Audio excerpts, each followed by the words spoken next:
Tesla reported record revenue in quarter two. The stock dropped 14.5% anyway. EPS came in at 33 cents against an estimate of 54 cents, a significant miss. Operating margin fell to 1.4%. Free cash flow went negative. We ran the 1-week FSR. The chart shows exactly when the earnings hit. Deliveries were strong, 480,000 vehicles, up 25% year over year, beating estimates. But the profitability picture was the problem. Operating margin at 1.4% is extremely thin for a $1.2 trillion company. Free cash flow going negative, while capital expenditure guidance exceeds $25 billion this year, raised some serious questions about where the money is going. Optimus timelines were also pushed back per Morningstar. On the earnings call, Elon Musk mentioned a potential Tesla-SpaceX merger, described as a process, not a confirmed plan. 1 week of 30-minute interval data. FSR score 88%, rolling FSR 95%. Look at this chart.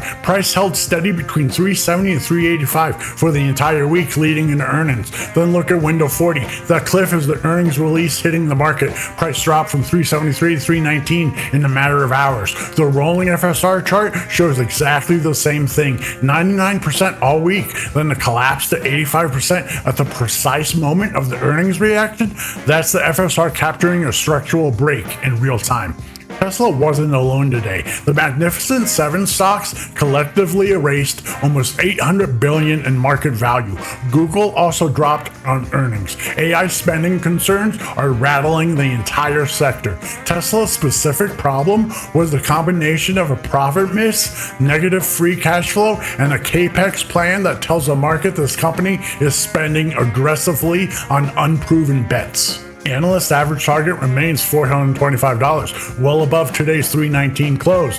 UBS lowered their target from $442 to $385 today, but kept neutral. The stock is holding slightly in after hours. Whether today's sell-off is the beginning of a new leg down or a reset before recovery is the question the next few weeks of FSR data will answer. We had the pre-earnings video up before this report. Link is in the description. Full tool at predictability-api.com. Thanks for stopping by. We'll catch you in the next one.